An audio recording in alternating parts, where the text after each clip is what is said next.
እጅግ በጣም ያሳዝናል። እነኚህን ሼክ ዛሬ ብለር አድርገን ያመጣናቸው ድምጻቸውንም ሚውት አድርገናል አናሰማችሁም፣ እንደዚሁም ስማቸውን አንነግራችሁም። ይህንንም ያደረግንበት ምክንያት እነኚህ ሼክ ህይወታቸው አደጋ ላይ ነው ያሉት። እነኚህ ሼክ በአንድ ወቅት የመስጂድ ኢማም ነበሩ። ከዚያም ከመስጂድ በለውጥ ምክንያት ይባረራሉ። ታዲያ ከዚያም ከተባረሩ በኋላ እነኚህ ኢማም በተለያየ ጊዜ ጧት ላይ ሲነሱ በራቸው ላይ ወረቀትን ያገኛሉ። ያም ወረቀት ከዚህ በኋላ መስጂድ የምትረግጥ ከሆነ እንገለሃለን በህይወትህ ፈርደህ ነው የሚል መልእክትን የያዘ ወረቀት ነበረ። ከዚህም አልፎ ተርፎ እነኚህ ሼክ ቤታቸው ተደብድቦ ተነድሎባቸዋል። ዝናብም እያፈሰሰባቸው በቃ እየገደቡ እንደሚያወጡና እንደሚያፈሱ ነግረውናል። ዛሬው ፕሮግራማችን የተለያዩ ከመስጂድ የተባረሩ ኢማሞችን በክፍል 2 ፕሮግራም እናስቃኛችኋለን። አጠር ያለ ቆይታ ከነርሱ ጋር አድርገናል። 5 አካባቢ የሚደርሱ ወሳኝ ጥያቄዎችን ጠይቀናቸዋል። ከተዋወቅናቸው በኋላ ከዚህ በፊት የት መስጂድ እንደሚያሰግዱና ለምን ያክል ዓመታት እንዳሰገዱ ጠይቀናቸዋል። እንደዚሁም በቂራአት በመቅራት በማቅራት ላይ በአጠቃላይ በደረስነት ሀያት ምን ያክል ጊዜ እንዳሳለፉና የት እንደሆነ ኢጃዛ የተቀበሉበትን እርሱንም ጠይቀናል። ከኢማምነት የተባረሩበትን ምክንያት ጠይቀናቸው የሚገራርም የሆኑ መልሶችን ነግረውናል። በጣም ነው የሚያሳዝነው። ከዚያም በተጨማሪ እነኚህ ኢማሞች እንግዲህ ቤተሰብ መስርተው ለረጅም ዓመታት እንግዲህ በኢማምነት እያገለገሉ ከዛች በሚያገኙት ሽርፍራፊ ሳንቲም እንግዲህ ብዙ ቤተሰቦች የሚያስተዳድሩ ነበሩ። ከመስጂድ ከወጡ በኋላ እንግዲህ በምን አይነት ሐልና ሁኔታ ላይ እንደሚገኙ ጠይቀናቸው አሳዛኝ መልሶቻቸውን ሰጥተውናል። በስተመጨረሻም ለእናንተ ወሳኝ የሆኑ መልእክቶችን ለትውልዱ አስተላልፈዋል። ይሄን ቪዲዮ ሳታሳልፉ ሁላችሁም እስከ መጨረሻው ተከታተሉ። አሁን በቀጥታ ወደ ቪዲዮ የምናልፍ ይሆናል። ዙመር ኢስላሚክ ሚዲያ ክልሎች ላይ መስጊዶች ከሌላ አካል እየተነጠቁ ለሌላ አካል እየተሰጡ ሄዱ። ኢማሞች የሆነ አካል ኢማም እየተወገደ ሌላ እንዲደረጉ ተደረገ። ሃይማኖታዊ ገጽታዎች እንዲቀየሩ ተደረገ። ለምሳሌ 20 ረካ ተራዊህ የሚሰገድበት መስጊድ ተወግዶ 8 ረካ ይሆናል። ይሄ ሪፎርም አይደለም፣ አስተዳደራዊ ሪፎርም አይደለም። ይሄ በነገራችን ላይ የሃይማኖት ገጽታ ለውጥ ነው የተደረገው። ዱዓ ከሶላት በኋላ የሚል ኢማም ካለ ይባረርና የማይል ኢማም ይተካል። መውሊድ የሚያወጣ ኢማም ካለ ይባረርና የማያወጣ ኢማም ይተካል። 20 ረካ ተራዊህ የሚሰገድ ኢማም ካለ እሱ ተባሮ 8 ረካ የሚያሰግድ ይተካል። በተራዊህ መሃል ዚክር የሚያደርግ ኢማም ካለ እሱ ተባሮ ዚክር ማድረግ ይተካልና ምን ሆነ ማለት ነው? የሃይማኖት የሆነ ሃይማኖታዊ አስተሳሰብ በኃይል የመጫን ሂደት ነውና በዛ መሃል አሰቃቂ ነገሮች ተፈጥረዋል። ተደብድበዋል። ሰዎች ነው ትክክል አይደለም ያሉ ሰዎች ተደብድበዋል፣ ታስረዋል፣ ተንገላተዋል፣ ተገፍተዋልና በአጠቃላይ ባጭር ቃል አግላይና በዳይ ሁኔታ ተፈጽሟል። አሰላሙ አለይኩም ወራህመቱላሂ ወበረካቱ። በለውጡ ነውጥ ማግስት በአንድነት ማሊያ የተካሄደ ከፍተኛ ወረራ እነሆ ዛሬ በርካታ ኪሎ ሜትሮችን አቆራርጠን በዑለሞች መንደር በወሎ መናገሻ ደሴ ከተማ ላይ እንገኛለን። በዚህ ሰዓት በአንድ ወቅት በደሴ ከተማ ኢማም ከነበሩ አንድ ትልቅ ሼክ ጋር እንገኛለን። ወደ ሼኮች ወስዳችኋለሁ። አሰላሙ አለይኩም ወራህመቱላሂ ወበረካቱ። ሰላም ወራህመቱላሂ ወበረካቱ። ደህና ናችሁ? አልሐምዱሊላህ ከረማችሁ ሁሉ ሰላም አፍያችሁን? አልሐምዱሊላህ መርሐበን። ሼኮቹ ፍቃዶት ከሆነ ለተመልካቾቻችን ስሞትን ከነማዕረገው ቢያስተዋውቁልን። ሼህ ኢብራሂም አህመድ እንድሪስ እባላለሁ። ስሜ ሼህ ሰዒድ ኢብራሂም ሁሰይን ነው። መርሐባ ሼህ ሲራጅ መሐመድ፣ ስለተዋወቅኳቸው ደስ ብሎኛል። ሼኾቹ እንደው ሼኾቹ ከዚህ በፊት በአንድ ወቅት ደሴ ከተማ ላይ የመስጂድ ኢማም እንደነበሩ መረጃው አለን። የት መስጂድ ነበረ ሲያገለግሉ የቆዩት? ጨርጨሪት ሁዘይፋ መስጂድ ይባል ነበር። በስተኋላ የጨመሩበት ማለት ነው የሀገሩ ስም ጨርጨሪት ይባላል። ደሴ ከተማ መንበረ ፀሐይ ልዩ ስሙ ጨርጨሪት። ከዚህ ውስጥ መስጂድ ውስጥ በኢማምነት ያሳለፉበት ሁኔታ አለ? አጋጣሚ አለ? ሌላ ቦታ አለ? ወደ 30 ዓመት ነው ያሰገድኩት። ለ30 ዓመት ያክል ኢማም ነበሩ? አዎ። አላሁ አክበር። ውድ ተመልካቾቻችን እንግዲህ የምታዩዋቸው ሼህ ለ30 ዓመት ያክል የመስጂድ ኢማም ሆነው አገልግለዋል። ኢማምነቴ እንኳን 2-3 ቦታ ነው ደሴ ላይ 2-3 ቦታ። መርሐባ። መስጂድ መባረር ነው ሞታው። የት መስጂድ ነበረ ኢማም የነበሩት? በመጀመሪያ መላቅ የሚባል ወጣለ ወደ አማዱ እዛ ነበር ማገለግለው። ከዚያ እዚህ ቦታ ነበረው ወደዚህ መጣሁ። ወደዚህ ማለት ቢላል መስጂድ በመማር በማስተማር ሂደት ተጨማሪ ያሳለፉት አመት አለ? በፊት ቀጥ የሐይቅ ነበርኩኝ 10 አመት በላይ። አበሻ ሀብቱ ኮሪብ የሚባሉ ትንሽ ዘውጆች ወጡ። እሳቸው ላይ ነበር የምቀረው። በ79 ተጋባን፣ ደሴ ገባሁ። አሁን ደሴ ህዝቡ ግር በግድ ልጅ ነኝ ኢማም ሆነና ለሾሆቹ ያለፉ ጊዜ ያለፉት ኢማም አለ የነበሩት ኢማም ሻብሻወል ይባላሉ። ጨርጫሪት መስጂድ አበሻወል ኑሩ ይባላሉ። አላህን ፈሪ ተቀየሰው ነበር። እሳቸው በሀያታቸው ተራሁ ማሰግድልኝ ምን አያለው በዛ ያለፉ ጊዜ አረደው ደግሞ በዛ አስገባኝ።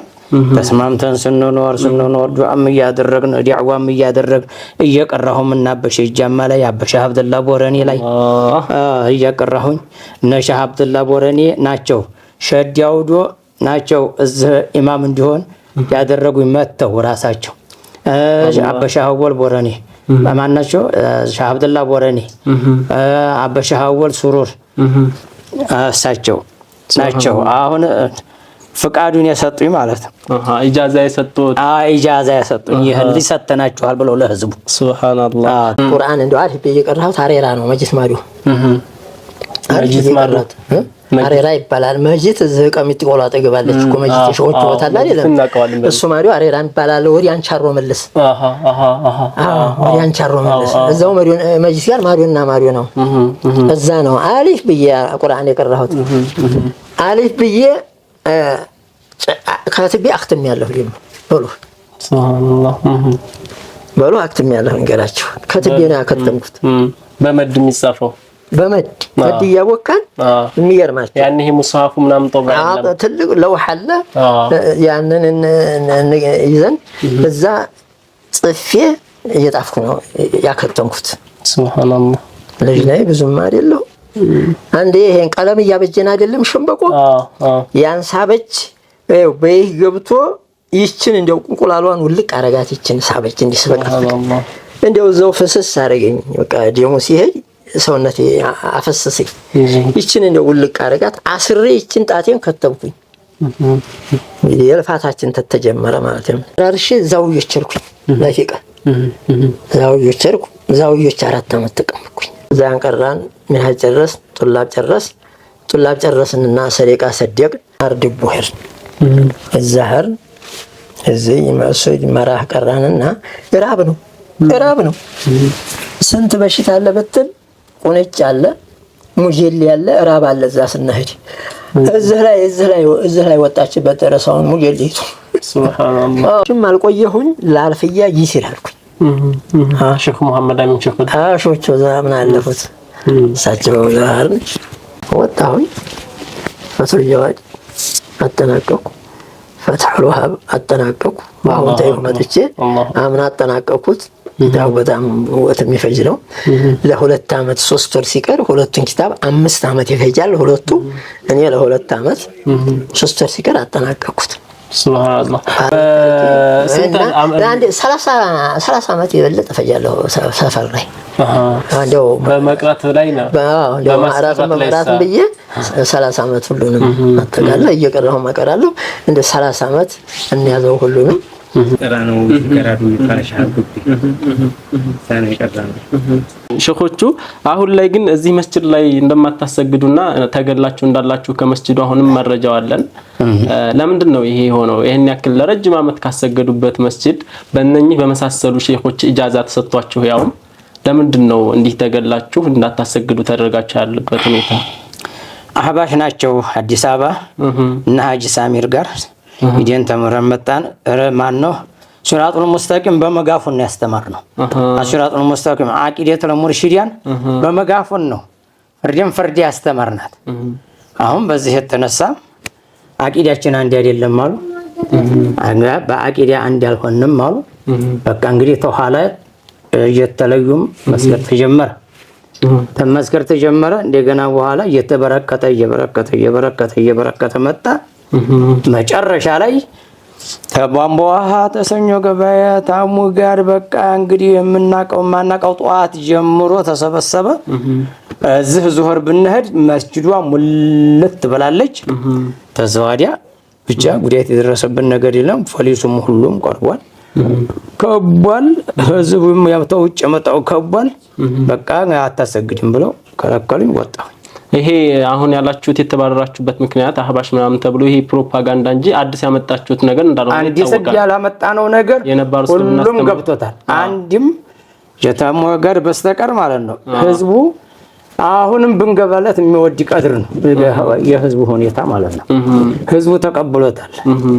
ግን ያው አንዳንድ ይኖራል በቃ በዛ ምክንያት እንግዲህ ማን ነው ሐዲስ አልጃሪያን አላህ ማለት ነው ከሰማይ ውስጥ ነው በአካል አይባልም ይላል ስላስተማረ ነው። ሱብሃንአላህ አለል አርሽ استوى ደግሞ በዛት አላህ አርሽ ላይ ቁጭ ብሏል አይባልም ይላል ስላስተማረ ነው። ሱብሃንአላህ ውድና ክቡራን ተመልካቾቻችን እንግዲህ የምታዩዋቸው ኢማም መስጂዳቸውን ለቀው ተፈናቅለው ያሉት እንግዲህ ይሄንን የነባሩን የአህሉ ሱና ወልጀማዓውን ከዚያው ሲወርድ ሲዋረድ ከነብያችን ብሎም በባልደረቦቻቸው ላይ በዑለማዎች በአይማዎች ላይ አድርጎ የመጣውን ትክክለኛውን የኢስላም መስመር ነባሩን አስተምሩት ስላስተማሩ ብቻ ነው እንግዲህ እንደዚህ ተገለውና ተገፍተው ለረጅም ለበርካታ አመታቶች ያሰገዱበት መስጂድ ለቀው ያሉት ማለት ነው። ይሄ እጅግ የሚገርም ነው። ከዚህ በላይ በጣም የሚያሳዝነው ደግሞ አሁን ላይ ስልጣኑን ተረክቦት ያለው አካል ምንም አይነት የተባረረ ዘጋጅ የለም እያለ እያወራ ያለበት ሁኔታ እጅጉን በጣም ነው የሚገርመው። እውነታውን ግን እንደምታዩት ነው። ዑለሞች ለረጅም አመታት ካሰገዱበት መስጂድ ተፈናቅለውና ተባረው ተሰደው ተገለው ነው ያሉት። ያመጣኝ ሰው እንዴ አውራድ ይላል ተስቢህ ይላል ዱዓ ያረጋል ደግሞ መቀመጠው ፊቅሃችን ግራ ተካሻውን ወደ ምሕራብ አድርጎ ቀኙን ወደ ማእሞቹ ያርግላል። ላኩብኝ መሆኑ ነው ወዲህ አይዞንም እንደፊቱን ቀኝ ተካሻውን ወዲህ ያረጋል ግራውን ወዲህ ያረጋል። ሊያቀሩ የተነሱ በቃ ሊያቀሩኝ ይላል ሊያቀሩኝ በቃ ወያላ ናቸው ሊያቀሩ የተነሱ ሰውየው ተላላኪ ነው ይላክ ጀመር እንጂ ማድረው መስጂድ ነው እዛው ማድረው እዛው መስጂድ ነው። ስንቅ እየወሰድኩኝ መጣና ሰውዬ ለምን ፊትህን እየዘርክ ቁጭ አትልም ወዲህ ፊት ተዙሮ ነው ቁጭ የሚባለው ተካሻ አይዞርም አሉ አለኝ። አንተ ታቀራኛለህ እንዴ እኔ እኮ ነኝ ማቀራውን ነኝ አንተ አታቀራኝ ኮሚቴ ያቀራኝም አልኩት። እንግዲህ ያው ለማሪ ነው መውጣት ምንም እንደሚያስወጣኝ እርግጠኛ ሆንኩኝ። ማለት ነው እንደሚያባረኝ እርግጠኛ ሆንኩኝ። እንግዲህ አይ እንደማንም ወዲህ እየዞርኩ ቁጭ በሉ አለኝ። አይ እንግዲህ ራሱን ቀርታ እንደው ኪታብ ንገረኝ አዛኔ ይሄው ነው ስለ ያልኩት አላ እዛ ይስል መጨረሻውን መንገር ተከትሎ አንድ ጋር ማስጠንቀቂያ ሰጠኝ። አይ ተቀመጡ እንደሆነ ፊትሁን እየዞርኩ ተቀመጡ ይሄ ነው አሉ ኪታቡ የሚያዘው እንዴ ታልኩ ያው አንኮሃንም አለኝ። አይ እኔ ፊቴን አልዞርም አልኩት። አንተ አታዞረኝ እንግዲህ አላማችሁ ሌላ ነው ልንገርህ አላማችሁ ሌላ ነው አልኩት። አላማችሁ ሌላ ነው። እኔ ዛሬ እንደሞ እናንተ ያላችሁትን ስራ ደግሞ ነገ አንድ መስመር ስለምታስለቀቁኝ ጠቅላላ ስራዬን ስለምለቅ ታሁን ጀምሬ አለቅም ሰላውን ስራ አንተ ተቀረኝ ማልኩት። ዋና ነው ከተማይቱን ያሽከረክራታል ተቆጣ። እዛ እንደማንም 2 አመት በግድ ተቀመጥኩ። ማስቀመጥ መጨረሻው ምን ይሉታል መስጂዱን ቤርጎ ነው እንደ መስጂዱን ማደር ያረገው ይሄ ሰይጣን ቃልቻ አስወጣሉት። ማድሮ ምዕራቧ ኹጥማ በኸጠው ማድሮ ቤርጎ እኮ አይደለም እንዴት መስጂድ ይታደርበታል አስወጣሉት። አይ መስጂድ አይታደርም አሉ በተለቁሳ ወደ ዘበኞቹ ይብገቡ አለኝ። ያው አብር ተብሏል። ዘበኛ ቤት ተሽንት ቤቱ በኩል አልጋናት ያለችው ያችናት ቤት የለም የዘበኛ ወጥ እንግዲህ ይገርማል። ሱብሃንአላህ ላኩት እኮ አይ ሆነለው ተሆነ እዛችሁጡ እኔ ቤርጎ ነው ወይ ቤርጎ ነው እንዴ ካልቻ ያድርም ብለውኛል። እዛ ዘበኛው የተቀመጡ ለዘበኛው ቁርቁሩ እዛች እናረጋለን እዛች አልጋ ሆኗል። መጨረሻውን አስወጣይ ተዛተ መስጂድ አሳደሙ ሰው እንዳይገባ እሱ እዛች ነው አንገባም አሉ። ለምን አንደራደርም ማን ጋር ቀዲም ብሎ እንተዋወቃለን አቅም ላቅም እንተዋወቃለን። ብዙ ሙከራ አድርገውኝ የፕሮፓጋንዳ ስራ ነው የሚሰራው። አዎ ይለ አረ እንደማባበል ሞክረው በሰንቲም እንደማደራደራቸው ሲያውቁ ይሄ ሁራፊ በኋላ አህባሽ የሚባል ስያሜ ወሰጡን። የአህባሽ እዚህ ተቀምጦ እንዲያገቡ እንዲያተከተሉት ብለው አሳደሙ። ያው እየፈነቀለም ሲሰገድ በኋላ የሆነ ሆኖ ችግሩም እሳቸው ገቡ። እኔም ተሳካም። ይኸው ለውጥ መጣ። መፍትሄ አፈላላጊ ብለው ገቡ። ከዛ በኋላ ያደረጉት ምንድነው? እኛ እንድትሰበሰብን እንመካከር በቀሪያችን ተሰብስበን እንደዚህ ከደሴ በአንድ ሆነው እስከ ኮምቦልቻም እንደው እስከዚህ ዙሪያ በአንድ ሆነው መንጣታቸውን ታላቅ መጥቶ ነው የወረሩ። ሱብሃንአላህ። መርሐባ። በኢማምነት ምን ያክል ዓመት አገልግለዋል? በሁሉም ቦታ እዛ ያው የተወሰነ 4-5 ዓመት አገልግለዋል። ማን ምላጭ መስጊድ 4-5 ያው ዝም ብዬ ነው የለም ደሞዝም የለም ዝም ብዬ ነው በነፃ ማለት ነው። በነፃ እዚህኛው ወደ 2 ዓመት ይጠጋል። በአጠቃላይ ወደ 7 ዓመት የሚጠጋ ደሴ ላይ። ወደ ሌላው ጥያቄ ሲያልፍ በኢማምነቱ ሰዓት ምን ያክል ቤተሰብ ያስተዳድሩ ነበር? አሁንስ ምን ያክል ቤተሰብ ያስተዳድራሉ? አንደኛ እኔ ባለቤቴ ይኸው ልጆች መሐመድ፣ አብዱል መናን፣ አማር፣ አህመድ፣ ፎዚ በቃ እነዚህን አስተዳድራለሁ። ረያንም አለ ረምላም አለች። ትናንሾች ናቸው አሁን የተወለዱት። መርሃባ። መቼም ያው በተወሰነ መልኩም ቢሆን በኢማምነት ጊዜው የተወሰነ ገደፍ የሚያደርጉ አይነት እንትን ነበር። አሁንም ደግሞ ከዛ ተባረው ነው ያሉት። እንዴት ነው ያስተዳድራሉ? በፊት 150 ብር ነበረች። ደሞዝ አልጠይቅም እኔ 175 አደረጓት። አልጠይቅም እኔ 190 ነው አደረጓት። ከዛ ወዲህ ደግሞ 225 አደረጓት። ደግሞ ሲሉ 305 ደረሰች። ለውጥ መጣ። ያው ለውጥ የመጣ ጊዜ ደግሞ እንደገና 1600 አደረጉ። ከዛ ወዲያ የለም አለቀ። አገልግሎት አልጠይቅ እኔ ወንድሞችን ዲያኛ ፊት አላቆም ብዬ ተውኩት። ትውጣራኩት አላህ ለብዬ ሱብሃንአላህ።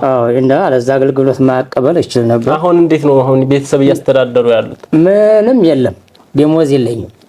ሰው እየነየተው አሁን ማላቃቸው ሰዎች በአካውንት የተወሰነች እየላኩልኝ እንደዛ ነው ያለሁት። እና እቺ የቤት ኪራይ 1000 ብር 1000 ብር እንደዛች 1000 ብር ያከራየኋት አለኝ።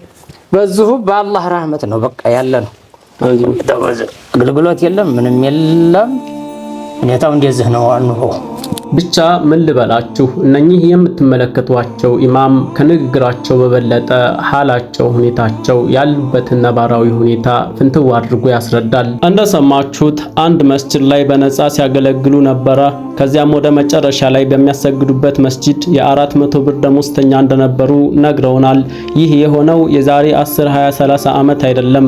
በዚህ 2 ዓመት ውስጥ ነበር የ400 ብር ደሞዝተኛ ሆነው ሲያገለግሉ የነበሩት። እንዴት እንደሚተዳደሩም ስንጠይቃቸው እኔ እንኳን ምንም 5 ሳንቲም ገቢ የለኝም፣ ነገር ግን ባልተቤቴ በተወሰነ መልኩም ቢሆን መምህር ነች፣ ከርሷ በምታገኘው እየተዳደረን ነው። አልহামዱሊላህ አላህ ነው የያዘን፣ አላህ ነው የሚያስተዳድረን ሲሉ ምላሻቸውን ሰጥተዋል። እነኚህ ሼህ በአካባቢው ማህበረሰብ ዘንድ ትልቅ ቦታ ያላቸውና የተወደዱ ኢማም ነበሩ። ነገር ግን ባለ ጊዜዎቹ አይሆንም አንተ አታሰግድም ብለው ወደ ቤታቸው ካሰናበቷቸውም በኋላ ቤታቸው እንኳን በሰላም ተረጋግተው መኖር አልቻሉም። እነኚህም ሼህ በቅርቡ ቤታቸው ተደብድቦ አፍሶባቸው ዝናብ ሲገባባቸው በእቃ እየገደቡ እንደሚያስወጡ ነግረውናል። ይህ እንደው ለአብነት ያክል ነው እንጂ ከዚህም የከፋ በደልና ጭቆና እየተካሄደባቸውና እየደረሰባቸው እንዳለ የተለያዩ ሰዎች ይገልጻሉ። መቼም ይህች ዱንያ ነች እንጂ ዑለማዎች እኮ ይህ አልነበረም የሚገባቸው፣ ይህ አልነበረም ውለታቸው። ነቢያችን ሰለላሁ ዐለይሂ ወሰለም በተከበረው ሐዲሳቸው ዑለማዎች የነቢያቶች ወራሾች ናቸው ይሉናል። ዑለማዎቻችንን እንደ አይን ብሌኖቻችን ተንከባክበን መያዝ ሲገባን፣ አሁን ግን በተቃራኒ ሆኗል። አንያችሁ ተብለው አርቀው ተገለውና ተገፍተው ተጥለዋል። አሁን ይሄን የፈጀነውን ሰዎች አቂዳ የላቸውም የሚሉ መጡብን። አቂዳ የላቸውም። አቂዳህን አስተካክል አለውት እኮ ሸህ መሐመድ ሸሪፍ አቂዳህን ቀይር አለ እኮ። በኢልሙ በመማር ማስተማሩ ሂደት ስንት መከራቸውን ፊዳቸውን አይተው 30-40 ዓመት የሰጡ ዑለማዎችን ዩኒቨርሲቲ ገብቶ ቁራጭ ኪታብ የቀራ አንድ ዱርዬ አቂዳ የለህም አቂዳህን አስተካክል ከየት አምጥቶት ነው እሱ አቂዳችሁን ቀይሩ የሚል? ሱብሃንአላህ በጣም ነው የሚገርመው። ውድና ክቡራን ተመልካቾቻችን አሁንም ከሸኾቹ ጋር ያለን ቆይታ እንደቀጠለ ነው የሚገኘው። ወደ መጨረሻው ጥያቄያችን እንሄዳለን እና ሸኾቹ እንደው አሁን ላይ ያለውን ሁኔታ መቼም አይደበቅባችሁም ምን እየተካሄደ እንዳለ ያው ቀደም ሸኾቹ ተጠቅሱት ነበረ። በእጃዙር ብዙ እየተሰራ ነው ያለውና እንደው ለኡመቱ ለህዝቡ ምን አደራ ይሰጣሉ? ወደፊት ይሄ ለታሪክ ይቀመጣል ኢንሻአላህ። እንደናንተ የመሰሉ መሻይኾቻችን ለቀጣይ ለሚመጣው ትውልድ ምን አይነት ምክርና አደራን ያስቀምጣሉ? እቺን አጠር አድርገው ለተመልካቾቻችን ቢያደርሱልን። እንግዲህ ለወደፊት አደራ ማስቀምጠው ነው ማስተማር ብቻ ነው። እኛ ሰው የተንደረደረው በከረሚላ እየተሞኘ በመሀይምነት ነው። እንግዲህ ልጅና እንደ ይሄ ምናምን የተራሰው በጉፍታው በከረሚላ ይሞኛል። መሰረቱን ሳያውቀው እንደው በእንድርድር ሐሳብ ጅው ብሎ ይሄደው ዕልምና እውቀት ማጣት ነው። መጀመሪያ በጣም ለኛ አቂባ ያለው ስራ ይሰራ ተተባለ ቦታ ታገኘን ሁሉንም በቀራት ልክ ማስተማር ዑለማ የሚሰርበው ተጅህሎ የተነሳ ነው። ለምን መሰረታቸው የጅህልና መሰረት ነው። ተወዲያም ሲመጣ እንዴ አርባዓቱ ላይ ማን አይከተሉ ሙስጦላህ አይከተሉ ታሪስ አይከተሉ ኡሱል አይከተሉ ምን ቀርተው ይሄን ያስተላለፉበትን ህዝብ ቅንጭላቱ ይቀየር ሰውና ፍራተ ተባለ ዕልም ማስተማር ነው።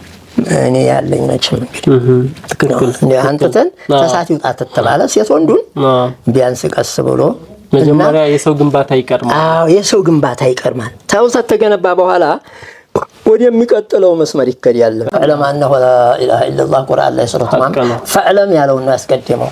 ፈዕለም አነሁ ላ ኢላሃ ኢላላህ አለ 30 ጁዝ ቁርአን ውስጥ ፈዕለም ያለው ሱረቱ ሙሐመድ ውስጥ ነው። ይሄ ምንድነው? ዒልም ይቀደማል ማለት ያመላክታል። ይሄ ይላል ዒልም ተለለው ሰው ባየር ላይ ቤት ይሰራል። ማተሪያን የሌለው ቤት እኮ አይቆምም። ዒልም ሲኖረው ሰውየው ለቀድሞ ቀድሩን አውቆ ተዋዶ ያደርጋል። አዎ ዒልም የሌለው ሰው እንደው ተከምሮ ምን አለ እንደ ሁሉ እንዲያበጭተኝ ይላል ሸይጣን ጃህል ነው። ይሄ እንኳን የውዱ የምኑ ወስዋስ ይላል እኮ ያና ተጀህል ነው አለ የተነሳው አላህ የሚለው እኮ ሲሰግዱ ደግሞ አንድ ኩባያ የሚጨርሱ አሉ ነው ወይቱ አሱል ጀህል ነው አለ ጀህል ነው አለ ኢብሊስ ጀህል ነውና ነው አለ እኮ ተውበት ያላገኘው ሰይጣን ጃሂል ስለሆነ ነው አለ ተውበት ያላገኘው ዓሊም ቢሆን ያገኝ ነበር አለ። ሳሪያ ይሄን የምለው ዕልም ይቀደማል። አሁን ወቅት ፍርሱ አድል ተተገኘ በየቦታው በዕልም መታገል አለብን ነው ማለት ነው። ምን አደራ መስጠት ይፈልጋሉ? አሁን ላይ ቀጣይ እንግዲህ ህዝበ ሙስሊሙ የሚወክለው መሪ መምረጥ አለበት። የመጅሊሱ ምርጫ ሰዓት ደርሷል።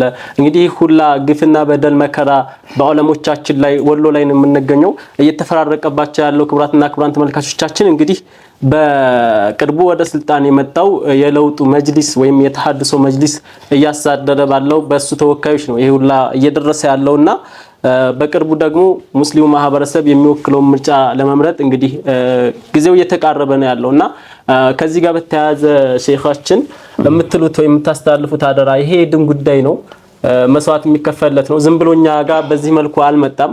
ቁጥያት ለሁ ሩኡስ ስንትና ስንት ራሶች አንገቶች ተቆርጠውለታል። ይሄ ድን የነብያቶች ሳይቀር ተመግዘውለት የሞቱለት ድን ነው። እንደ ተራ ነገር ተቆጥሮ የሚታለፍ ነገር ስላልሆነ ይሄን በተመለከተ ለህዝበ ሙስሊሙ ምን አይነት መልእክት ማስተላለፍና መስጠት አደራ መስጠት ይፈልጋሉ ሸኾቹ? አደራ መስጠት የምፈልገው ምንድነው? አሁን አባል ሆኖ የተመረጠው ሁሉ የቅሬዳኛዎችን ጸሐፊዎችን አረጃን ሰብስብ ብሎ ተላይ መልእክት ይመንጣት አለበት። ተዛ ደግሞ መፍትሄ ደግሞ መኖር አለበት። መፍትሄ ታልተሰጠ ቢቀርብለት ዝም ብሎ የሚያስተኙት ከሆነ ያው ወሃቢ ወቅቱን ቦጭ ነው። ዝም ብሎ ምን ይደረጋል? መፍትሄ ሲኖር ነው፣ ፍርድ ሲኖር ነው፣ ሐቅ ሲወደር ነው። ወልሐቁ ይሐቀር ወልባጢሉ ይዕተበር እንዲያለው ነው የሆነው ዘበኑ ማለት ነው ሁኔታው። አሁን ስለዚህ ለሰው ግን ትንሹም ትልቁም ለዚሁ ተሳትፎ ማድረግ አለበት፣ ማሰብም አለበት። ሴቱም ሆነ ወንዱም ተሳስቦ ለዲኑ መነሳት አለበት። በአንድ ተቅሬ ውስጥ አሁን አንድ ሰው ተመርጦ ደግሞ ተዛኛው ቅሬ አንድ ሰው ዝም ብሎ ና ብለውት ቢሰበሰብ ፋይዳ አይኖረውም። በዲያኛቸው እንደሞት በዲያኛቸው በጸሐፊያቸው የተገደዱ እንደሆነ ያመነም ማምኖ ያላመነም ደግሞ እቀጣለሁም ሲል ሐቁን ሊያገኘዋል እዛው በዛ መልኩ መሰባሰብ አለበት ህዝቡም ደግሞ ሊያውቀው ይችላል አሁን እኔ ተይት በምርጭ በህድ ወይንም አንድኛችሁ ነው ተመርጠን ብንሄድ ህዝቡ እዚህ ያለው አያውቅም እጓሩ ያለው አያውቁም አሁን የሚያውቀው ነገር የለም ደሞ ለምንድን ይዞ መጣ ነው የሚለው ግን ባረዲያው ላይ ከመጣሳ መሬት ላይ ይመረኮዛል ማለት ነው አዎ ተሞላ ጎድል ይካሄዳል ብዬ ማስበው የራሴ ሐሳብ ይሄ ነው ይህ በክፍል 1 እና በክፍል 2 ይዘንላችሁ የመጣነው ፕሮግራም ከለውጡ በኋላ የተባረሩ ኢማሞች እነኚህ ብቻ ናቸው ማለት አይደለም እነኚህ ለአብነት ያክል በጣት የሚቆጠሩ ኢማሞች ናቸው በደሴ ከተማ 100 የሚደርሱ መሳጅዶች በተለያዩ ቦታዎች እንዳሉ ይነገርላታል በአሁኑ ሰዓት በጥናታችን መሰረት 2 ወይም 3 መስጂዶች ብቻ ናቸው በነበሩበት ቀጥለው ያሉት ሌላው ከ199% ተባረውና ተፈናቅለው ከተባረሩም በኋላ በሰላም መኖር የማይችሉበትን አጋጣሚ ማስተዋል ችለናል አንድ እጅግ ያሳዘነን ነገር ይህንን ኢንተርቪው እየተዟዟርን ስናደርግ ኢማሞቻችንን ግፍንባ ማበስ የምንችልበትን አጋጣሚ መፍጠር ሳንችል በመገኘታችን እጅጉን ተሰምቶናል ነገር ግን ይህ ግፍና በደል ተደብቆ መቅረት ስለሌለበት ወደ እናንተ ይዘነው መተናል እናንተም በተቻላችሁ አቅም ኢማሞቻችንን አይዞን አብሽሩልን ከጎናችሁ ነን ይህ ጊዜ ያልፋል አንድ ቀን ድሉ ይመጣልና ሁላችንም በአብሮነት ይህንን ጊዜ እንድናሳልፈው ስንል ጥሪያችንን እናስተላልፋለን ስለተከታተላችሁን እጅግ አድርገን እናመሰግናለን በቀጣይ ኢንሻአላህ በተለያዩ ሀገራቶች የተባረሩና የተፈናቀሉ ኢማሞችንም እየተዟዟርን ወደ እናንተ ይዘን የምንመጣ ይሆናል በአላህ ፍቃድ ዱዓችሁ አብሮነታችሁ አይለየን ወሰላሙ አለይኩም ወራህመቱላሂ ወበረካቱሁ ዙመር ኢስላሚክ ሚዲያ